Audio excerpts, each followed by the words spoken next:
clearly you don't need to hear us now because you've already seen the presentations. A very warm welcome to you this morning. Clyde Co are delighted once again to be hosting Menas. The topic of this morning's seminar is Venezuela, what now? And there can't be a more appropriate time to be discussing developments in Venezuela. I'm conscious that I'm playing second fiddle to our keynote speaker this morning, Dr. Julia Buxton. But before we turn to Julia, I just wanted to tell you a little bit about Clyde's and the work that we're doing throughout the region and indeed the world. We've been through a period of significant expanse over the last decade or so. We're now 30 offices on 6 continents with over 1,400 lawyers. So we're on every continent apart from Antarctica. No plans to open there, but if we do, I'll let you know. Of course, one of those places where we are is Caracas. We've been there over 20 years. It was a fairly inauspicious start for us because when our opening party was due to happen, we had news come through of a coup which was just taking place. Nonetheless, our delegation pressed on and landed in Caracas, only to find that a curfew had been imposed and our party, for which we'd had 200 people invited, only had the 4 delegates from Clyde Co in London and 3 Scottish Marine engineers. But I'm told they all made very good use of the food and the alcohol that was put on. I'm not going to say too much more. It's a full-service office that we have in Caracas. You can see from the slide there some of the work that we do. There's some further slides here just setting out the different areas that we cover, right through from aviation to marine, through to professional practices and projects and construction. So there's quite a lot going on down there. I should have introduced myself, of course. I'm Tony Baumgartner, and I'm part of the political risks team. But as I said, I'm conscious I play second fiddle this morning to our keynote speaker, Julia, and to introduce Julia and to tell you a little bit more about Menas. I'm very delighted now to hand you over to Bijan Kapoor of Menas.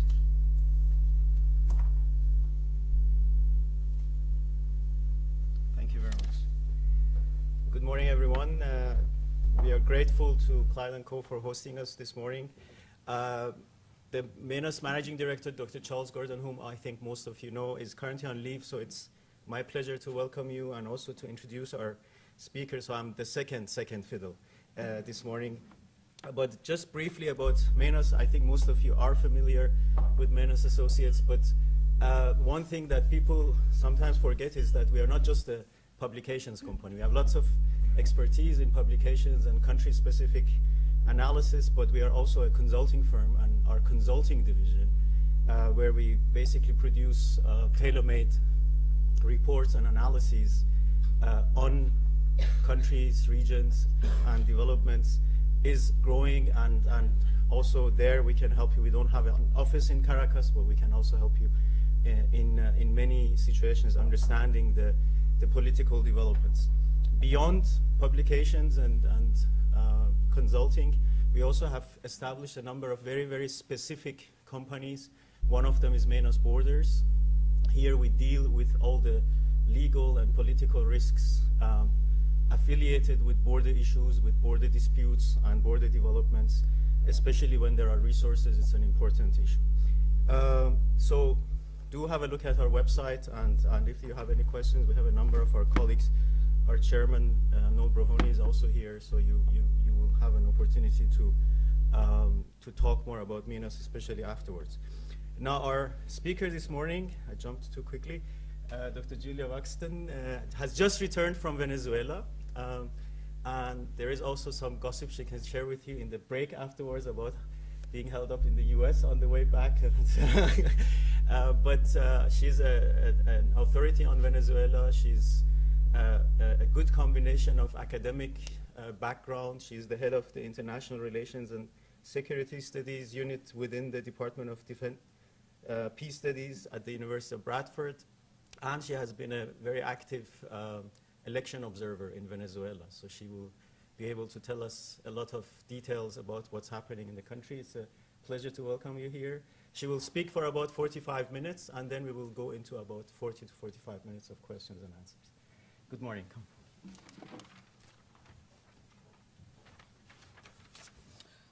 Well, good morning. I'm sure you can imagine there's nothing more appealing than talking about Venezuela at 8:30 in the morning, so thank you all very much for being interested in hearing about Venezuela at this time. Just kind of as a contextual framework really for what's happened over the last 2 weeks, is that I normally, for the past 3 years, I've been working in Pakistan. And I have to say that in the 3 years that I've been working in Pakistan, I have never really experienced the level of fear that I felt last week in Venezuela during the anti-government protests that occurred following the election results.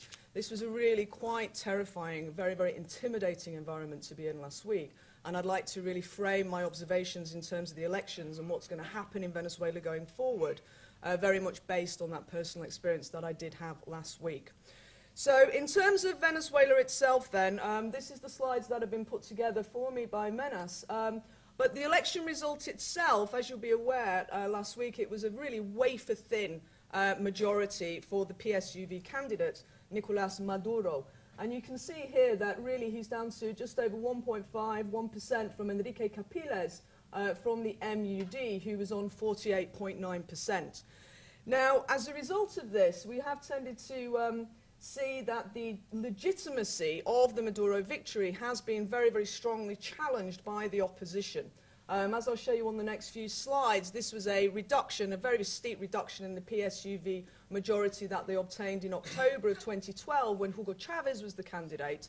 But I think the real issue here, and what I would really like to emphasize to you, is that in my view, these elections were fair, they were free and they were transparent for reasons that I'll go over in a second. It's not unusual for us to have these very wafer-thin majorities in election processes. You may recall that John F. Kennedy defeated Nixon by 0.6% in the early 1960s. We've seen wafer-thin majorities in Chile, and we've seen them in Spain with Aznar's election. So I think that the real crisis, as I think it's going to become, that the PSUV faces is less that was an untransparent election, that there was fraud. It's more the fact that this has really opened up a space now for the opposition to really challenge the government in a way that it wasn't possible for it to do so before. What was particularly significant about the performance of Henrique Capriles, which I'll detail shortly, was that he really saw a surge in support in some of the most populous states of Venezuela. So these areas such as Zulia, which is one of the oil-rich states which borders Colombia, Bolivar, Miranda, in which Caracas itself is part, then this is really where Capriles was winning the majorities and pushing back the PSUV candidate. So the challenge that the PSUV, the ruling Socialist Party, faces is that it's really becoming increasingly relegated to an organization that has its political dominance in rural states of Venezuela, which is really going to transform, I think, the nature of that organization. As I said before, wafer-thin majorities are not unusual, but I really do not think that there is any traction in arguing that Maduro managed to succeed in these elections because of voter fraud. The system that they have in Venezuela is highly automated. I've been observing elections in Venezuela for 20 years. I first observed an election in that country in 1993, and at that point in time, Venezuela had a manual system of voting. And what we saw in the elections of 1993 was that the victory of a left-wing candidate, who was a gentleman who was called Andrés Velázquez from the Radical Cause Party, really faced a very serious level of fraud and intimidation, serious problems of vote stealing in 1993. We actually found a large number of voting ballot boxes in garbage depositories outside Caracas. It was estimated that there was hundreds and thousands of votes for Velázquez was stolen in those elections of 1993. But the big problem with the old system was that when you'd voted in Venezuela under the old manual voting system, these were simply totalized by the party representatives at the voting tables. And unless La Causera, this small left-wing party, had a representative at every table across the country, then what tended to happen was that votes for them was not written into the final totalizing ballot. This was a handwritten piece of paper which was then forwarded on to Caracas to the Consejo Supremo Electoral, which would totalize all of the ballots. And this is where we saw serious problems of voting theft. We saw ballot boxes not being delivered into Caracas, and we saw votes that were cast for La Causa Rere not actually being written into the totalization sheets. 1998, I observed the elections in Venezuela, and I was with the British ambassador at the time, which was Richard Wilkinson. And again, we saw some serious problems of fraud in Venezuela. At that point in time, it was against Hugo Chavez. This was the first election in which Hugo Chavez himself contested. And we found, again, pre-marked ballots for the opposition candidate at that time, a man called Henrique Capriles Radonski. Now, Chavez won the election, obviously, in 1998, and that was really due to difficult negotiations with regional players and the United States accepting Chavez's election result rather than it actually being determined at the ballot box, where Chavez had a very, very clear majority. But this theme of election fraud is something which is very constant throughout Venezuela's modern democratic history. And I think that it's become such a theme, it's slightly institutionalized now in the discourse of the opposition. And I think this is very, very unfortunate, because what the opposition is attempting to do today is to refer back to this history, this discredited election history in Venezuela, which I think the country has very much overcome through its new electronic automated voting systems. So Venezuela now has, in the last election that we just had in April, all of Venezuela's election voting systems are fully electronic. It is absolutely impossible, in my opinion, and technically, for any fraud to be committed through this electoral voting system. We had a large number of international election observers who were with us in April, and these people have kind of subsequently been portrayed, particularly in journals, newspapers such as the Wall Street Journal, as being somehow kind of aficionados of Hugo Chavez who were patsies and willing to say that this election was free and fair. I have to say that many of those people who were with me were high-level electoral technicians, and they were brought over from India. We had people from South Korea, from Guyana, from Jamaica, from Brazil. There was a large Mercosur delegation, and there was a large UNASUR delegation. And I can say that the majority of the people who I was with absolutely were not supporters of Hugo Chavez. These were highly qualified election administrators from all over the world. So this attempt, really, to try and discredit the election process, I think is extremely unfortunate. The other thing that I would like to mention as well is I was observing the elections in a place called Barinas, which is Hugo Chavez's home state, and this is the kind of central plains, Los Llanos, in the middle of Venezuela. And what was absolutely astonishing for me about being in Barinas on election day was that the atmosphere was completely subdued. I was in Venezuela in 2006 observing the presidential elections then, and there was a real party atmosphere. Everybody had dyed their poodles and their dogs red, people had dyed their children red, people had red bandanas, everybody was red. It was a kind of carnival atmosphere in 2006. This was absolutely not the case in April of this year. On the contrary, the elections that I observed in April were about as exciting as the parish council elections in Ilkley, where I live in West Yorkshire. These really did not bring people out onto the streets. There was no kind of carnival atmosphere. In 2006, if your car stopped at traffic, we would have these people running down out of nowhere, hawkers selling all this kind of pro-Chavez material and posters. It was simply not the case in Barinas. In Barinas, I barely saw any election material for Maduro at all. If anything, I would say that there was a higher level of election promotion for Capriles rather than Maduro. Now, given that this is Chavez's home state, and given that Chavez's brother Adan is the governor of Barinas, I thought this was quite a remarkable environment to be observing an election. There was no popular enthusiasm. It was very quiet. It was very subdued. And overall, I would suggest that this idea, which I've read recently in some of the opposition statements on the election process itself, the idea that people were essentially being frog-marched out of polling booths, that opposition supporters were being taken out of voting booths with guns at their head, is absolutely nothing that we saw in Barinas at all. We saw no evidence of any intimidation. We saw no evidence that there was any attempt to try and block opposition supporters from voting. I was with a team of 6 other people, lawyers from the United States of America, and I'm sure you can understand that American lawyers have a very jaundiced view of Hugo Chavez and were looking out for any opportunity to discredit this election process. I was with the election commissioner of Bolivia. I was with an official from Brazil. This was a delegation which went out of its way to talk to the opposition MUD witnesses at the tables and to ask them if they had any problems, if there had been any issues with intimidation, if they had any concerns with the voting process. We spoke to an extraordinarily high number of people. We documented all of the people that we spoke to. We have all of the evidence, and I can say to you categorically, and as you can see in that top picture, there's a rather unattractive beige outfit there that we were all forced to wear while we were observing these elections, that there was absolutely no evidence whatsoever that there were serious concerns with this process or any concerns whatsoever. So I really do want to put to bed this idea that there was voter fraud, and I think that one of the serious problems that we're going to see in Venezuela going forward is that the opposition MUD is really not going to move away from trying to maintain this narrative that this was a fraudulent election process.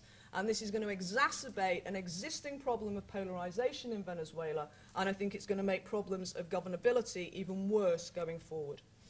So, just over to the election results themselves then, I would suggest inevitably that the results of April were an extraordinarily severe setback for the PSUV. It may have been an electoral victory for Nicolas Maduro, but it was certainly a political defeat. Now, what's very interesting about what's been happening in Venezuela, I think, over the last year, is that as we were building up to the October 2012 elections, it was evident that Hugo Chavez was an extraordinarily sick man. But I think it was really an astonishing level of bravery or stupidity, clearly depending on which perspective you come from, whether you're part of Chavez's family and really wanted your father or grandfather to be resting, was that Chavez really felt he had to contest this election in October, because had he not been the candidate for the PSUV, I would say it's absolutely certain that the PSUV would have been defeated. Because opinion poll after opinion poll throughout 2012 was demonstrating that in a contest against Chavez, Capriles would be defeated, but in a contest against Maduro, or the other possible candidate was Diosdado Cabello, who is the President of the National Assembly, very, very close ally of Chavez, a former colleague of Chavez in the military, supported the 1992 coup that Chavez carried out and failed back in the 1990s when he was trying to change and transform the political system through violence rather than democratic means. But ultimately, Capriles would have defeated the PSUV candidates had they not been Hugo Chavez. So despite the fact that Chavez was clearly extremely sick and extremely ill, Chavez was really the only person who could have stood for the PSUV in the October elections and won it for the party. He won it with tremendous success, 55.1%, but clearly what's happened in the couple of months since then is that the efforts of the PSUV to try and develop the image and develop the profile of Maduro has simply not been as successful as the party had hoped for. Maduro has had a very high profile over the last couple of months. He has traditionally been somewhat in the background. He was the foreign minister, as I'm sure many of you are aware, but he didn't have the kind of profile that you would have expected for somebody to emerge as a successful candidate in their own right. Maduro has been the key person who was talking about Chavez's illness, who was giving the updates from Havana where Chavez was receiving his treatment. And there has clearly been a very intensive effort to try and spin doctor the image of Maduro. This seems to have gone quite catastrophically wrong in the closing months of the April campaign for the following reasons. To be cruel, it has been said that Maduro has the personality of a stone, which compared to somebody like Chavez is always going to be a very, very serious challenge to try and step into the shoes of somebody who is as extraordinarily charismatic as Hugo Chavez. Maduro really doesn't have that kind of personality. And I think the big mistake that Maduro probably made in this campaign, and what became very clear, was that Maduro probably had about an 8 to 10% poll lead, but that this closed in the last weeks of the campaign. He really did lose a lot of support as we moved closer and closer to the election. I think the challenge that we had with Maduro was that he just basically tried to present himself as Chavez's direct heir by usurping Chavez's image, his words, his rhetoric. All of the campaign material for Maduro was dominated by the imagery of Hugo Chavez. When you kind of were going around Caracas or going around Barinas, the election material for the PSUV was images of Chavez rather than images of Maduro. And rather than really galvanizing this popular sentiment for Chavez, as I think was the strategy of the PSUV, I think that this actually backfired. Because I think, if anything, it reinforced the realization that Nicolas Maduro is not Hugo Chavez. I think the other challenge that Maduro has had, and you know, we don't really know a huge amount about Maduro, and obviously over the next few months, years, if we manage to get this far with Maduro, we will inevitably see his real personality emerge. But I think in trying to kind of corral Chavez's charisma and mimic Chavez's charisma, I think Maduro has really undermined his own campaign and undermined his own standing, really, amongst the PSUV and loyal Chavista supporters. It's a bit, you know, it's quite timely because obviously we had two very contrasting figures, Hugo Chavez and Margaret Thatcher, kind of dying around the same period in time. But it really is, you know, we had John Major after Margaret Thatcher, which wasn't really the shift to charisma that we could have expected. But I think it really does underscore how difficult it is when you've had this kind of very powerful, centralizing, charismatic figure for somebody to come in and to kind of replace that or to substitute that. And essentially, you have three options. You either pretend that you're them, you're deeply dull, or you just carve your own independent path. And I think Maduro would have been in a stronger position had he carved his own independent path in this election campaign. He also had very, very limited campaign experience. Maduro has really managed to make his way through the political jungle through appointment rather than direct election experience. So he really lacks that campaign mentality and that kind of popular touch which was so powerful for somebody like Chavez. There was an assumption he could simply ride on Chavez's coattails, that people who had voted for Chavez in October would directly vote for Maduro in April. And there was also something of a slightly bizarre campaign. Again, I think it was Maduro trying to, you know, tap into folklore, into legend, into the whole kind of Chavista symbolism. But really claiming, you know, some of the claims about hearing Chavez's voice, birds talking to Maduro, it really did become quite a bizarre and quite an eccentric campaign, which I think Maduro really tried to follow this strategy in order to endear himself to the Venezuelan population, to the kind of populist appeal. But I think really it just presented Maduro as somebody who was slightly unstable in terms of the direction that he might be taking the country in. And I don't think it really helped create the image that Maduro was a very safe pair of hands. So I think the campaign itself really undermined the poll lead that Maduro initially had. The other issue that we have here, I'll come to Chavista sectarianism in a second, but what really struck me, and particularly from my experience in Barinas, is that I think what we have seen is that people who were responding to opinion poll surveys were not actually being honest about their voting intentions. And this is something that we see in, you know, any kind of psephological experience. Whenever you're doing opinion poll surveys, you always have to be aware of the fact that people aren't necessarily going to be honest. I think in Venezuela there were people who may have voted pro-Chavez in October who had changed their minds about how they were going to vote in April, but simply did not want anybody to know that they had changed their voting intentions. So I think pollsters were slightly misled over the way the voters were starting to move in April. And I think people, you know, in their own communities, in the barrios, in Chavista strongholds, you may be walking around wearing a red T-shirt and a red baseball cap, but actually that did not mean to say that you're a Chavista in the way that you may have been the year before. So I think the kind of atmosphere was slightly misleading, and I think this kind of gave the PSUV the impression that they were going to perform much stronger than they actually did. This meant that the campaign became very lax, that Maduro began to take popular support for granted, and I think ultimately this helps us to account for what was really quite a weak performance. So this really brings us to the question of why did Chavez choose Maduro? There's a presentation on this afternoon at the Institute for the Study of Americas by Richard Gott, which I'm desperately keen to hear, because there were alternatives to Maduro, individuals such as Diosdado Cabello, Jesse Chacon, who were rumoured to be quite strong possible contenders to be designated as Chavez's heir. So quite why in December, before he left for Havana for his kind of final round of treatment, Chavez chose Maduro is obviously open to quite intense debate. One set of opinions is that he was chosen because Maduro is very, very close to the Fidel and Raul Castro, to the Castro brothers. So that there was quite strong influence from Cuba to go with Maduro over alternative options, because Chavez himself was very, very strongly influenced and led by Fidel Castro. Castro was a mentor for Chavez. I think the influence of Cuba over Venezuela has been overstated, but maybe in the case of the selection of Maduro, there is some credibility and traction in the view that it was the Castro brothers who really led Chavez in the direction of going with Maduro.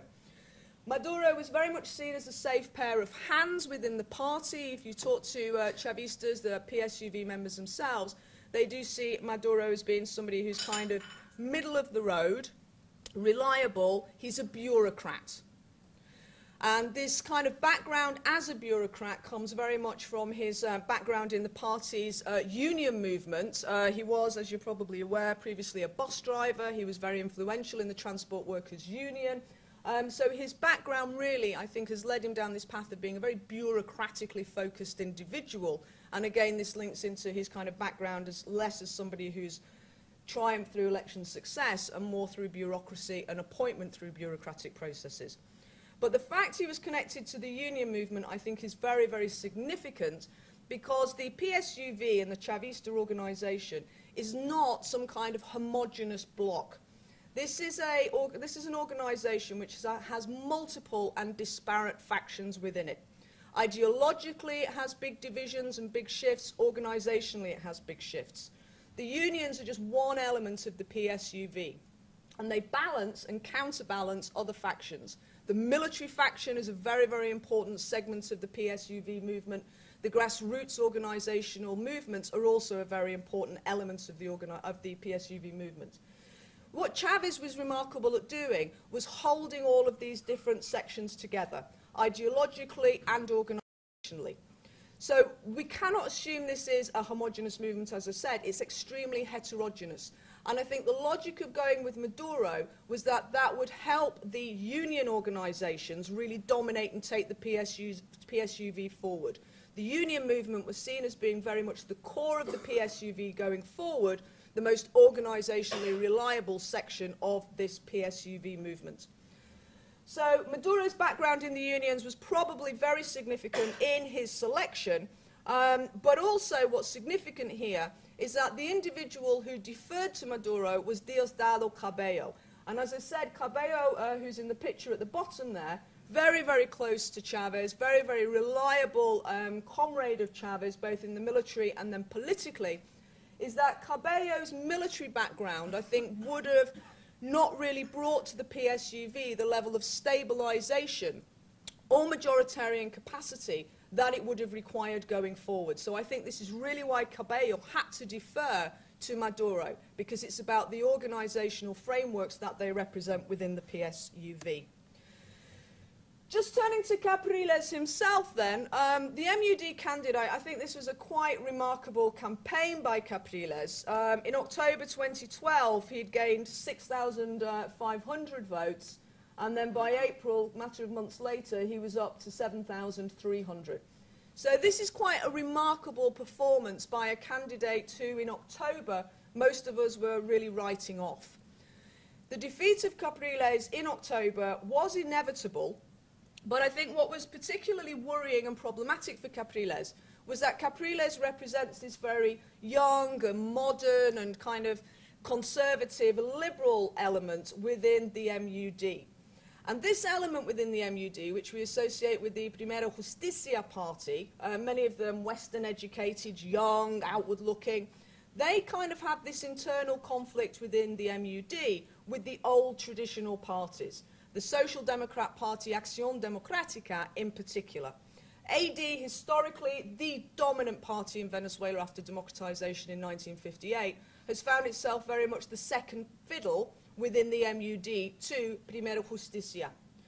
Now, when Capriles was defeated in October, I think what we were expecting was that the fortunes of Primero Justicia within the MUD alliance would decline, and that the Acción Democrática party, this kind of old dinosaur of Venezuelan politics, would reassert itself within the MUD. I think the impact of the April election results is that this modern liberal wing of the MUD has now emerged strengthened. And the more kind of conservative, old-style Acción Democrática wing of the MUD has been slightly pushed to the back burner. And this, I think, is significant because the MUD is a highly fractious alliance. It contains, very similar to the PSUV, a very heterogeneous group of actors. We have the extreme right, and I would say really some kind of very nasty right-wing elements within the MUD who are connected to some very kind of derechista right-wing organizations in Latin America and also in Spain. And it's that kind of extreme right within the MUD which has historically, I think, undermined its election opportunities and its electoral successes. It's not very powerful within the MUD, but it's incredibly noisy. It captures a lot of the media attention, and it's also very, very popular and widely courted in Washington. So the individuals around that kind of right, extreme right in the MUD, I think have been pushed onto the back burner, as I said, because of the success, as it were, of Capriles in April. He has really asserted the kind of liberal, more moderate, centrist faction within the MUD alliance. It was a very demoralizing start to the campaign after defeat in October. I'm sure you can imagine having been thumped by Hugo Chavez in October to then have to kind of get up and start campaigning all over again was quite a challenge for Capriles. But I think he did remarkably well. And what he specifically was able to do was to get all of the different parties and organizations within the MUD to agree on a single ballot. So what this meant was that, I don't think we've got any pictures of the ballot papers here. What this actually meant was that, whereas if you were voting for Maduro, all of the separate parties which were in the PSUV alliance had an image of Maduro. So the Communist Party, Patria para Todos, all of the separate organizations had a Maduro picture on the ballot. So I think there was about 10 or 11 pictures of Maduro on the ballot. By contrast, what the MUD did, which was remarkable given how fractious and divided they usually are, was that they unified on one single ballot. And I think for voters, psychologically going into the voting stations, touchscreen technology, just simply homing in on this single Capriles voting option was very, very significant. I think it also benefited Capriles because it demonstrated that the MUD was actually quite unified behind his campaign. And this contrasts with October, when the Capriles campaign was very much weakened by the fact that the alliance partners, whether it's Acción Democrática, whether it was COPE, whether it was PJ, they all campaigned on different party symbols and different party colours. So there was a really important strategic shift, and the single ballot really put across the idea of, as it says here, unity. Capriles has also adopted more of a moderate discourse. He has, in the October election, really started to gain ground, quite significant traction, in presenting the opposition not as an organisation which is going to overturn and threaten and remove what have actually been some quite significant advantages delivered to the poor in Venezuela, but that he would retain them but improve them. And what Capriles has actually developed is quite a significant critique of the misiones, the social policy programs that the Chavez government introduced. He's highlighted problems of inefficiency, bureaucracy, corruption, which Maduro acknowledges, and part of his platform going forward is also addressing these problems. But Capriles really put himself across as somebody who understood that taking away the benefits that had been delivered to the poor was something that would have been detrimental to the best interests of the Venezuelan nation. So he actually sought to build on what Chavez has done rather than trying to completely overturn. And I think that was why historically the opposition didn't do well, because they just offered a completely polarized alternative to Chavez. By moving into the center ground, presenting an impression of unity, I think Capriles was able to make tremendous strides in this election contest. I think that's been slightly undermined by the way the organization has subsequently responded to the results. So just turning then to Maduro and what we can expect from this government going forward, there was actually a huge amount of enthusiasm that Maduro was elected. And a lot of the people that I work for, investors who I work for, thought, well, this is great now because the Venezuelan economy is allegedly in such a dire situation that Maduro is going to have no alternative but to invite us back in, and we're going to be kind of back on stream, and this is going to be a great opportunity for investors. I think absolutely the opposite is the case. I don't think there is any cause for investor confidence or enthusiasm in Venezuela going forward, for the following reasons. Firstly, Maduro has an extraordinarily limited room for maneuver. And I think this is where the election results are hugely significant. If Maduro had come out of those elections with a 10 or a 15% majority, I think he would have been very much strengthened within the PSUV. The fact he squeaked past Capriles means that the capacity of Maduro within this organization, within the PSUV, to affect any kind of radical policy shift is absolutely negligible. He is now completely beholden to all of these other factions within the PSUV, and some of the factions, allegedly the military, who are quite concerned that Maduro actually is not the person who is able to take Chavismo forward. Those who are deeply loyal to Chavez see Maduro perhaps as not having carried the banner of Chavismo forward in the way that the PSUV requires.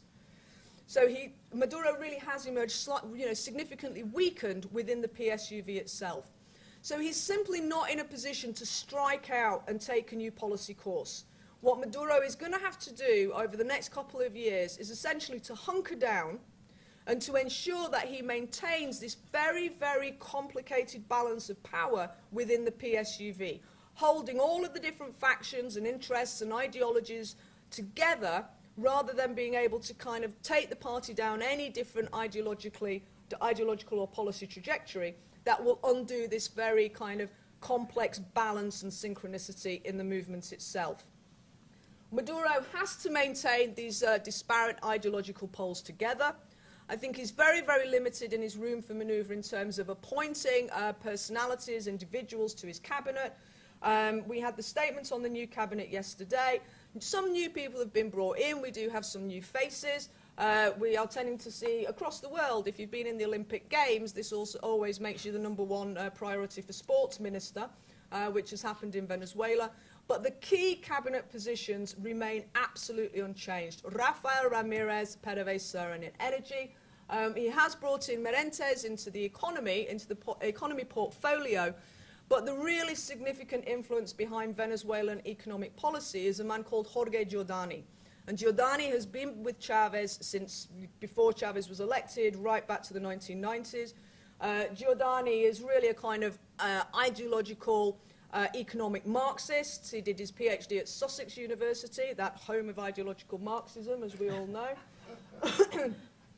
So Giordani still retains this very, very significant position within the government. He's now in the planning ministry, but in terms of the economic policy direction going forward, Giordani is still that influence there. He's retained the same defense minister, Diego Molera, to some concerns apparently within the military itself. But overall, we've seen no major changes. And I think that was to be expected because Maduro is simply not in a position to change the scenario, the framework of the PSUV that Chavez set out. So what we're seeing is complete emphasis on continuity with the Bolivarian revolution. The socialist plan of the Republic, 2013 to 2019, will be continued by Maduro. If anything, I expect Maduro will aim to demonstrate himself to be even more socialist, as it were, than Chavez. There is going to be strong continuity, and in particular, this quest to try and build 21st century socialism, something which was developed. Chavez was the ideological heart of his organization. This was Chavez's shift initially, as some of you may recall, when Chavez was first elected in 1998, he said his role model was Tony Blair. He said that what he wanted to create was third-way socialism, this mixture between communism and capitalism. We've gone from third-way socialism to 21st century socialism. So really, I think what Maduro is going to be doing is trying to move and advance Venezuela towards this utopia of 21st century socialism, and also building what they call a multipolar world, reducing Venezuela's dependence on the United States, building up what they see as more democratic organizations in the United Nations, the World Trade Organization, looking to countries such as China, Iran, and Russia in order to build different poles of international influence in the global economy. His priorities, and sorry this is a bit dark, it's not my responsibility on the slides, his priorities, one of the things that Maduro has emphasized, and he reiterated this again yesterday in his presidential statement with the launch of the new cabinet, was that he is going to be seeking to address governance capacity. There are serious, as I said, issues around some of the best areas of government policy, particularly social policy, and these really do need to be addressed if these policies are to be sustainable going forward. We would expect the government to be addressing the serious problems that we see in terms of crime and insecurity, what is happening in terms of the homicide rate in Venezuela. Generalized insecurity is a very, very serious problem. Venezuela has one of the highest murder rates in the world. I have spoken to opposition people who always point out that Venezuela has a higher murder rate than Iraq, but I would really emphasize that I would prefer to be in Venezuela than in Iraq, so I think it's about perception of crime as well. So crime and insecurity should be a priority for the government, but I really don't know whether it can be. Because one of the major problems that the Chavez administration had, and which I probably expect to see continue under Maduro, is this issue of a constant turnover in the Interior Ministry and in the Justice Ministry. The whole of the Venezuelan criminal justice system, the policing, all of this needs a radical overhaul. The challenge you have is that you cannot undertake that kind of policy reform without a national consensus. You can't really make any advance in terms of reducing crime and insecurity unless you have a broad-based, consultative, technically focused debate on the policy options to address crime and violence going forward. The mistakes the Chavistas have made historically is that there have been a constant stream of initiatives which are short-term, led by whoever's in the government, in the Interior Ministry, the Justice Ministry at that point in time. 6 months later, they're out of office, somebody else comes in, and we have another plan for addressing crime and violence and insecurity. This is a direct consequence of the factionalism and heterogeneity within the PSUV. There's always this kind of struggle for power. Once somebody's removed from one ministry, they're out and they have to take all of their people with them. Somebody new comes in, brings in all of their people. So we don't have this continuity and capacity, which is absolutely vital for Venezuela to make any headway. We have this free circulation of small arms and light weapons. We have some very, very serious issues around weapons collection, about Venezuela's recognition of its responsibilities under small arms treaties at the international level and also at the regional level. But we're in a bit of a vicious cycle here, which is much akin to the policy position of the National Rifle Association, is that people are going to be very, very reluctant to give up weapons for as long as they feel that there is tremendous crime and insecurity. So it's hard to take weapons off people unless you can convince them that they don't need those weapons for their own personal security. And trying to address that conundrum, I think, for Venezuela, for the government going forward, is going to be a serious challenge. As I said, the inefficiencies in the misiones, the social policies, has to be addressed. I do think that there is slightly less credit given to Chavez for the social policies that were introduced during the 2000s than the government is actually due. We did see poverty in Venezuela reduced quite significantly over the last 14 years. The number of households living in poverty went down from 42% to 26%. The extent to which these policy initiatives are sustainable is always questionable, but I always find it problematic that we only question the sustainability of policies when they relate to the poor people, and we never question the sustainability of policies when they relate to the rich. Had we done so, we might not have gone through the massive international financial crisis suffered of late. Corruption is an ongoing problem as well. But again, this is something that is really going to require the level of technical input and capacity that we will also need to see around crime and insecurity if there is to be policy change going forward. The economy I'll turn to in a second. Just on foreign relations, Maduro does have this background as the foreign minister. We will see, I expect, primacy, this constant emphasis on developing relations that have been key countries for Venezuela over the last 5-10 years. These will be Iran, without a doubt. They will be Russia. They will be China. India, I think, is going to become another significant actor that the Venezuelans are going to be seeking to court and particularly in relation to oil and the petroleum sector. The United States, we were looking, because apparently there was a statement this morning that Maduro wants to seek to improve relations with the US, and this has to be on the basis of mutual respect. I think that might be a sticking point. Because I think what the Venezuelans understand as mutual respect is not really something that the US is going to understand as mutual respect. There is no ambassadorial representation in either country.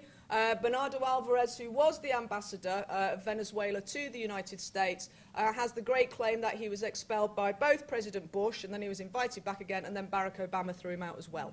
And Patrick Duty, who was the US ambassador to Venezuela, again, he was thrown out of Venezuela in this kind of tit-for-tat diplomatic escalation. So there's no ambassadorial representation on either side. There are twin-track diplomacy initiatives which are being undertaken. We do have some US congressmen, we do have some people around the Carter Center who are trying to bring Venezuela and the US closer together. But I think that these bilateral frictions are so profound that it's really going to have to take a major shift in the mentality of both these countries for there to be any kind of change in very tense and frozen, as it were, foreign relations. So I think it's going to be problematic going forward. And as much as we may have Maduro being slightly positive about the possibilities for change, I think that these are actually going to be quite muted. Particularly the fact that the United States challenged and did not initially recognize Maduro's election victory, I think has really put bilateral relations back on that kind of hesitant, suspicious footing, which I don't think we would have ended up on had the US kind of stood back and really not been as vocal about the election results as John Kerry actually proved to be. The issue as well is that the Miami lobby, as I'm sure you're aware, is very, very influential in terms of the position on Venezuela and also on Cuba. And as long as you have Venezuela and Cuba closely tied together, then you're going to have the Miami lobby who are going to be very vociferous about State Department relations with Venezuela. But overall, I would say that what we have seen in the last 14 years of the Chavez government is that US foreign policy has been, to my mind, completely counterproductive.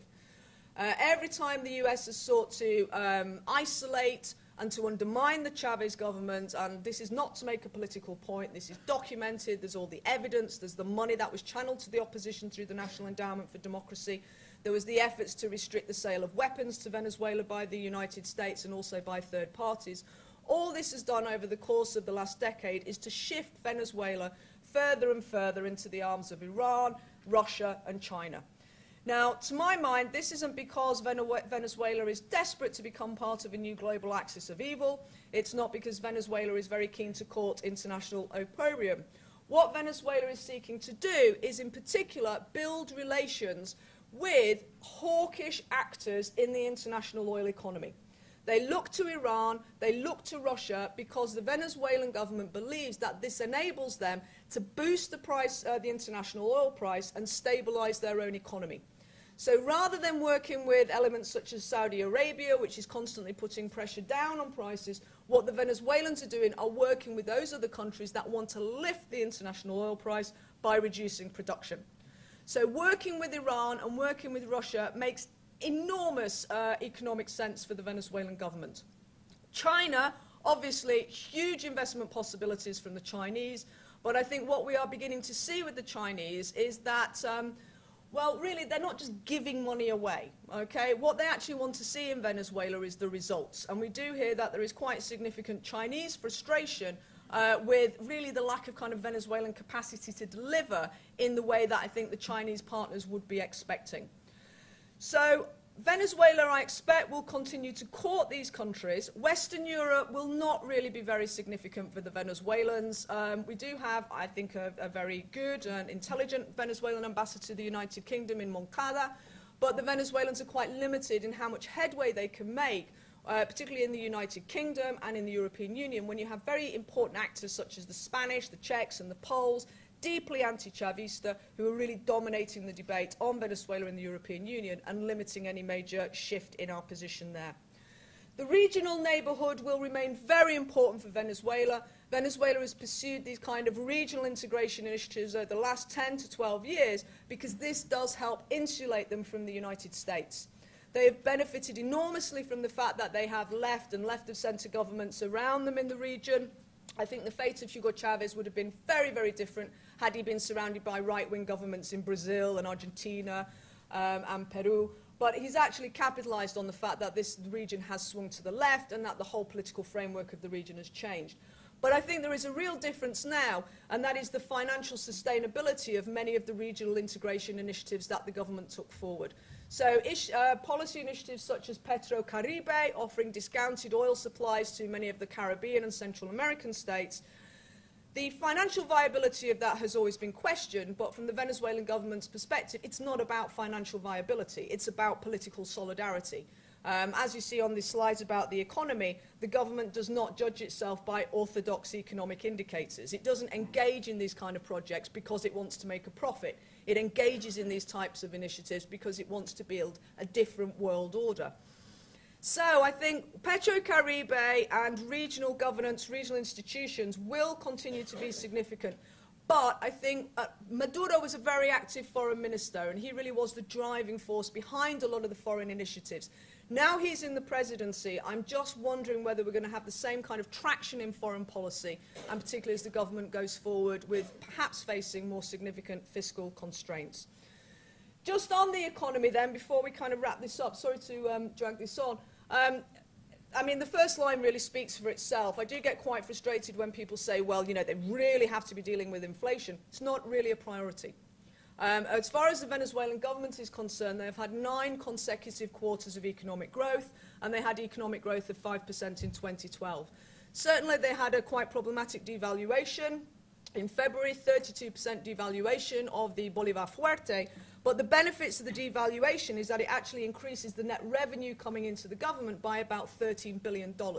It eases the fiscal pressure on the Venezuelan government, and it actually reduces their burden of domestic debt. Venezuela's foreign debt is, by Spanish standards, incredibly low. Venezuela's debt is $100 billion, as opposed to the $2 trillion of the Spanish. And as a proportion of GDP, it's about 45%, which makes the UK's 85% pale in comparison. So really this idea that they are under tremendous fiscal pressure, I think, is certainly something of an overstatement. Maduro has said that he's expecting Morentes to take a more coherent line, try and reduce inflation down to single figures. But if there is traction on trying to address inflation, I think it's going to be quite limited, because it's not going to be part of an overall package of stabilisation and structural adjustment measures, which would enable the problem of inflation to be addressed and the structural bottlenecks in the economy to be resolved. Just on oil, and we can talk about this in the Q&A, I don't think there's going to be any significant change in the oil sector. Rafael Ramirez has been retained in post at PDVSA. This is still going to be looking to China. They're still going to be looking to Russia. They're going to be looking to Iran, these kind of countries as partners.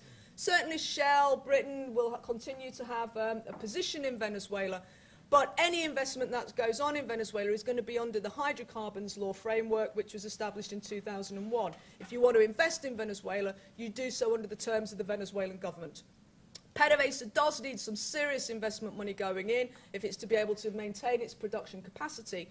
But really, it's not responding to the kind of investment stimuli that we would expect to see in the country. It's just simply not a priority for them. Capriles, I think, does have to be cautious going forward, and this is where I'll end.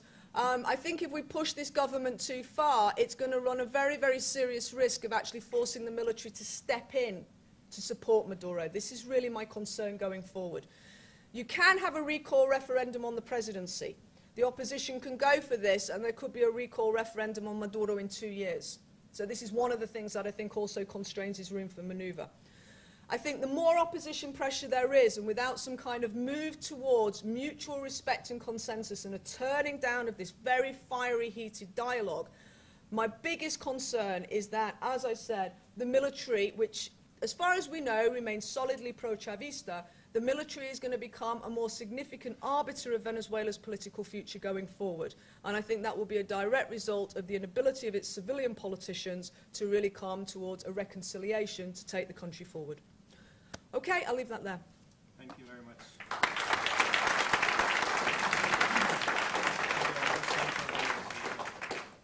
Okay, we have half an hour for questions and answers. Please do identify yourself to question. Do we have microphones for questions, or we don't need them? Anyone? Please. Kit Brownlee's Gallagher. You talked just now about, on the energy side, about Venezuela seeking non-traditional foreign investors, say China, Iran, and so on. But in terms of their export sale of oil, that's no good, is it? They need to stick with their traditional buyers, like the US. And I'm thinking about the US and fracking, and it's going to be a problem, isn't it? They are looking increasingly to developing their Chinese markets, as I'm sure you're probably aware. But I do think that there are these kind of demand constraints going forward for them, certainly. The US does remain the primary location for the refining of Venezuelan oil. They are very much locked into the United States oil markets. I think the US's strategy of trying to diversify actually away from dependence on the US. Venezuela doesn't supply a huge amount of crude to the United States, but it's strategically important, and obviously it's very close to the US. So in terms of national economic emergency in the US, should those happen, Venezuela's very close. But Venezuela is looking, as I said, to developing new markets, and I think in particular it's seeking to develop these markets in China. Problem is China's a very long way away, as you know, and they have to actually get the oil to China in the first place, which relies on some kind of coordination with Colombia to ship through and out through that coastal strip. Potentially Central America is seen as being a bit of a market, but the problem is that's all kind of framed by the Petro-Caribe arrangements. So it is a serious challenge for them going forward, and I don't think we've seen any kind of new thinking around that so far. Yes. Charles Fabric. Is the military alignment with the PSUV, is that ideological, or is it based on the proximity to power, or is it a sort of Egyptian protect the nation type view? It's ideological. The Chavez government has really sought to create a military national armed forces which is loyal to the Bolivarian vision and to the Bolivarian Republic of Venezuela, so it is a very ideologically driven military force. At the top, at senior ranks of the military, very, very pro-Chavez. One of the things that we're not entirely sure about at the moment is sentiment in the lower ranks, but certainly this is an ideologically driven military, very loyal to the president. And to that end, on the same week for referendum, would the military allow opposition? Do you have a view on? I think this is the challenge with the military. I think they're Chavista, but they're constitutionalist. So they will uphold, if had Capriles won in April, I have no doubt that the military would have respected that. The military wouldn't have intervened to block that election result. Where I think the military would intervene is if there is seen to be unconstitutional activities to try and remove the Maduro government. So that's where we would actually see them moving in. Yes. The army position of the army has changed. Sorry, Stefan Foucault first. So the position of the army has changed. Pre-Chavez, when you think about back in time, Menas and so forth, they were not aligned to those sort of Bolivarian revolution. What's the chance with Chavez gone of seeing again a shift of the army, perhaps towards a more independent role in the political arena? I don't think the army has ever actually been independent. I think after democratization in 1958, the military was very much bought off by the Acción Democrática and COPE parties, these two parties that ruled Venezuela for 40 years. Promotion within the military was completely dependent on being nominated by either of those two parties in the Congress. So it was a very politicized military before. And it was precisely because it was so politicized that Chavez came in and sought to remove all of those people because they were seen to be his enemies, particularly after the coup attempt against him in 2002, and create an armed force that was loyal to Chavismo. And I think what we're actually seeing is that this Chavista identification of the military is quite institutionalized and embedded. So I think the idea that we can have an independent military in a historical and contemporary context where you do actually have a constitutional role for the military in politics and where the military themselves are inherently wedded to the kind of the Chavista vision is significant. I think what's key here is that they actually see themselves as the embodiment of Chavismo. And I think the challenge for them is if Maduro is not seen, as I said, to be successful in stabilizing and defending Chavismo, the heart of Chavismo is going to actually be in the armed forces itself. So it is actually going to be a kind of more ideologically constructive military going forward than perhaps we've seen before, if that makes sense. Yes, go ahead. First of all, thank you very much for your presentation. How likely is the Maduro government to continue honoring existing contracts, specifically with American government? I think that what we will probably, it depends which contracts we're talking about, doesn't it? Outside of the oil industry. Outside of the oil industry.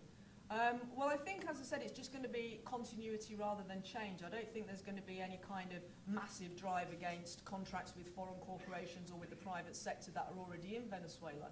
I think what the issue is going to be is, as it was under Hugo Chavez, if you are a private contractor operating in a sector that suddenly becomes of immense strategic importance to the socialist plan 2013 to 2019, then that sector that you're involved in might face the risk of expropriation. You will be compensated if you are kind of willing to negotiate with the government, but you will not be compensated if you try and fight over the means of how you will be compensated for that expropriation. So there still will, I think, be the kind of framework around contracts that we saw under Chavez, but it still will remain a very, very complex and challenging operating environment.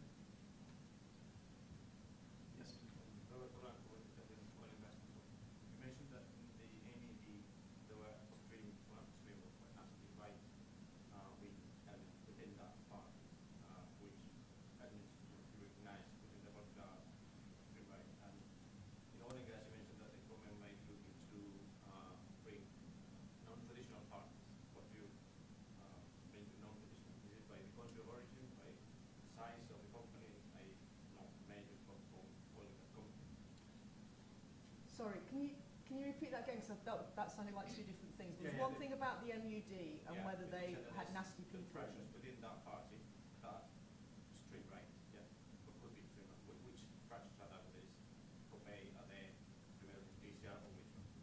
And in the oil and gas business, you said that the government might be looking to bring non-traditional partners, both in PDVSA and the need of investment. What do you mean by non-traditional? So they are small companies or companies from different countries of origin, Russians or people. Okay, yeah, sorry. I'm a bit worried now that I might be done for kind of libel or slander or something like that by identifying those people who I would suggest are the nasty elements of the MUD. And sitting in a law office, I don't know how much. Clyde Co can draft a contract. No, I don't. It's not so much within those parties, it's more individuals who have emerged as quite prominent spokespeople within the MUD, and in particular there was an NGO which was called Sumate, which organised the recall referendum against President Chavez in 2005, and they have some very, very vocal leaders who are very strongly connected to the United States.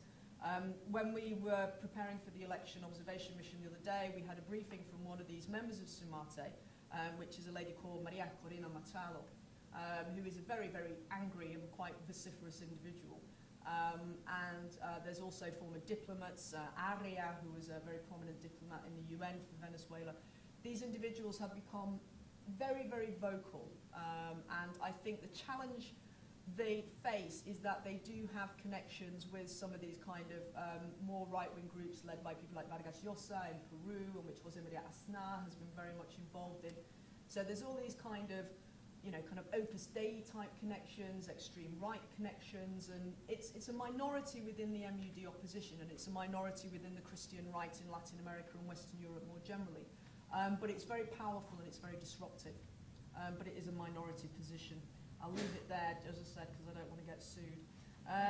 In terms of non-traditional partners, I think actually what you've probably highlighted is that it's probably not relevant to refer to these countries as non-traditional partners anymore, because really the type of countries that I'm talking about are the countries that we highlighted before, your Russias, your Irans, your Chinas. I think Indonesia is going to become quite a significant partner for Venezuela.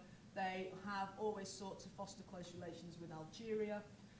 So by non-traditional, basically I mean not the United States of America, with whom Venezuela has been locked into this tremendously close relationship since oil was first discovered in the 1920s.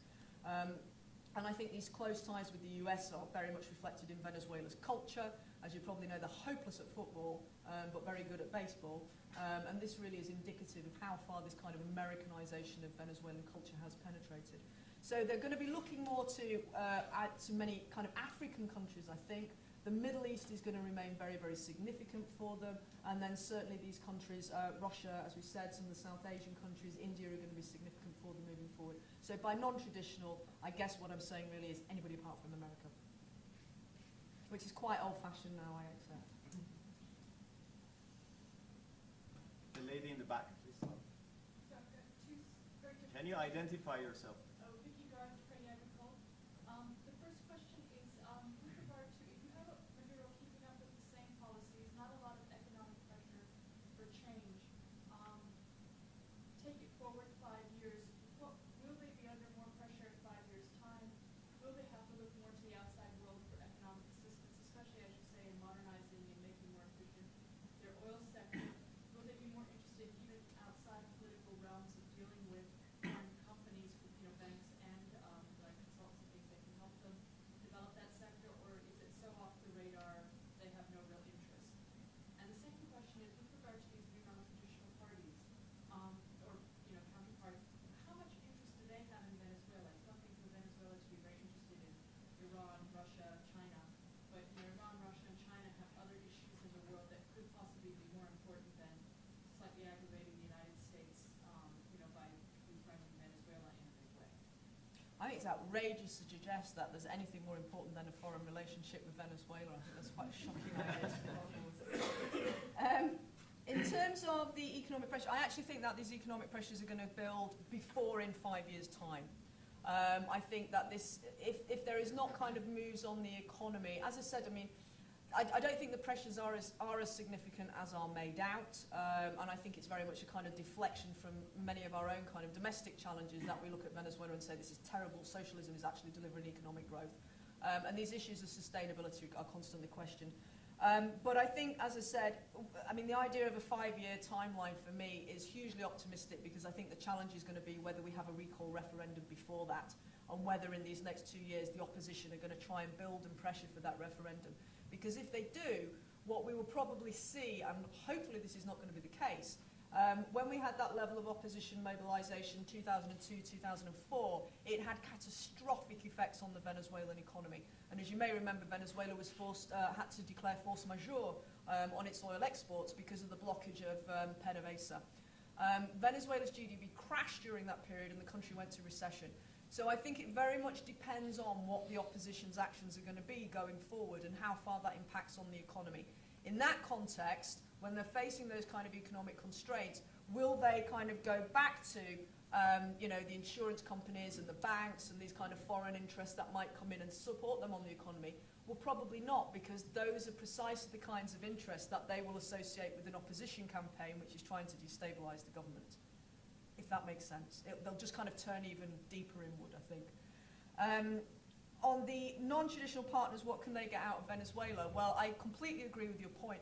I think what was very interesting about the Venezuelans when they first started having their relationship with Iran, with all due respect to those in the Venezuelan foreign ministry, foreign affairs is not really something, international relations is not really something that many Latin American countries have particularly valued before. The kind of study, Brazil, Argentina, Peru, Venezuela, these countries, they don't really historically have a tradition of academic scholarship about global affairs.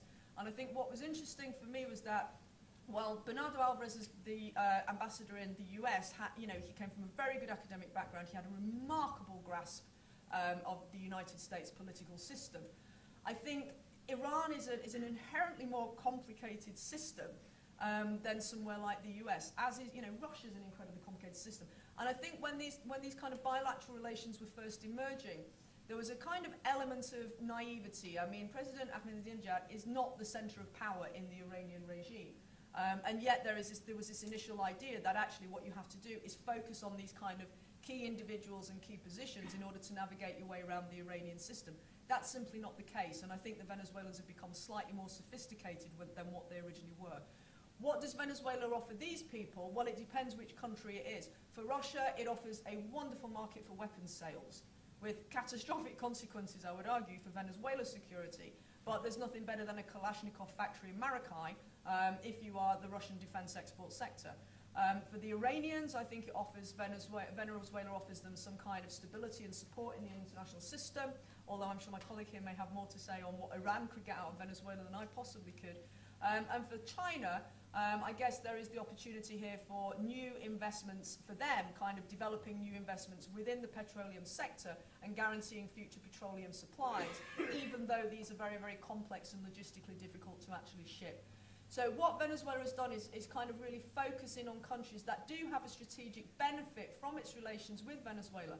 But I think to Venezuela's enormous frustration, these countries do not share the political prodding of the United States that Venezuela may have hoped for from those multipolar relations. If China's investing in Venezuela, it's just investing in Venezuela. It's not there to be part of the Bolivarian revolution. It's not there to poke the United States government.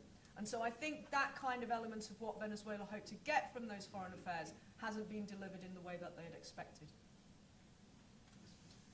Charles Bland, consultant. How does all this look from a Brazilian point of view? I mean, how do you anticipate that the relationship between Venezuela and Brazil will evolve under the Maduro government? I think the guy who is the Venezuelan ambassador in Brazil is Max Avelais. He's very, very close to Maduro. They have really been kind of seeking to embed and institutionalize their relationships with the new Dilma administration. I mean, obviously the ties with Lula were incredibly close, and there was a real kind of sense of camaraderie between Chavez and Lula.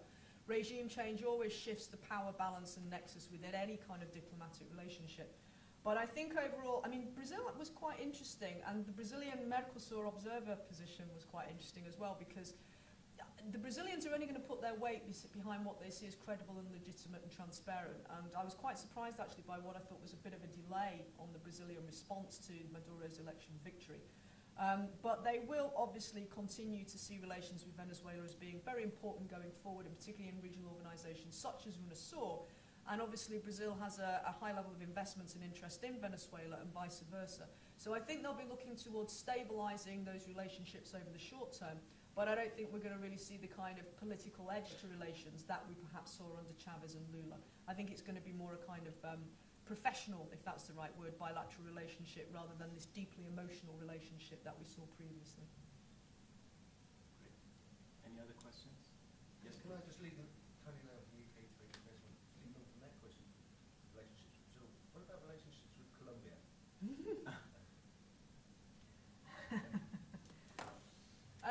Well, I think relationships with Colombia have actually been on a very different footing over the last couple of years than what they were under Uribe, when things were really, really very difficult between the two. You know, the idea really that Colombia can solve its internal conflict without any involvement of its next door neighbor is very deeply problematic. And Venezuela has been involved in peace processes in Colombia dating back to the kind of 1970s. I think what we've seen under the Santos administration is that there has been recognition that you cannot have a solution to Colombia's internal difficulties without engaging Venezuela in supporting that peace process.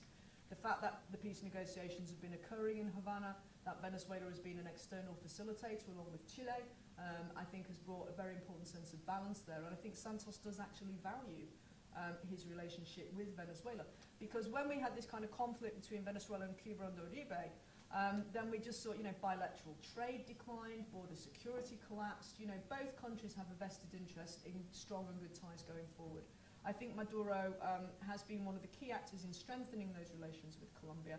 So I think, hopefully, we will have this kind of continued progression in terms of relations being stable and not falling back to how they were 5 years ago. But we'll see. It remains unpredictable. Yes, last question. Yeah, it's Stefan Hugo First Century again. You said at the beginning of the presentation you experienced fear post-election in the anti-government demonstration. Could you perhaps come back on what you meant by that? So you're going to ruin a whole pleasant morning by re-traumatizing me. As I said, I've done a lot of work. I've been working in Pakistan recently, and I've never really had so much as a flip-flop thrown at me in anger. You know, it's been, you know, people have been warm and welcoming, never had any issues. Obviously, we're very concerned about security. What was shocking about when I was in Venezuela last week, we were, as I said, in Barinas. It was very quiet, very subdued, very dull. And then the next day, there was just this gathering of people outside our hotel because, you know, intelligently the local newspaper had reported that was where we were staying. And there was obviously anger because the Maduro government did really emphasize that this election has been verified by the international election observers, and they're the ones who have emphasized the transparency, and you know, they're all staying at these hotels. It's really not strategically a very helpful move. But it was just this, I felt very personally threatened when we were kind of leaving the hotel in Barinas, and you know, just this anger. There was all the soldiers on the streets. You know, we saw weaponry being kind of thrown around, and in Caracas itself, we were party to the Casalarazo, where people go out and bang their pots and pans and, you know, fondue sets and whatever the upper middle classes go and bang when they're cross. And it was just incredibly intimidating. It was kind of, you know, you couldn't walk out onto the streets because you could just see this anger and fury. And it was more of a kind of a frustration. People were very, very willing to, you know, use violence. They were picking up trash cans. They were picking up all kind, you know, things were being thrown around. You know, it was like the Wild West. It was a really, really intimidating atmosphere. You did not feel, because, you know, some of the colleagues I was with said, you know, let's go for a walk. You know, it's the last night in Caracas. Let's all go for a walk. But it was just this. You felt like it was very. People were just looking. The opposition people were just looking for an outlet for their anger. And you just did not know whether you were going to be targeted in that way. When I've been in Pakistan, I've never felt like I was actually going to be directly targeted. You know, I've never been concerned about the Taliban. I've always been more concerned about bandits in terms of security. But this felt like it was really personal. And as we said, you know, a number of our colleagues who were on a bus when they were being driven out of Caracas, they had people driving up to them in cars and pointing guns at them, you know, so we all had to stop wearing our election observer vests. It felt very personally intimidating, which is you know, an experience that I'd not really had before. Well, thank you very much. It was very insightful, very up to date. We will now go back to the same room where we had breakfast for a cup of coffee and relaxed conversation. Join me in thanking Julia for an excellent presentation, and look forward to seeing the next presentation.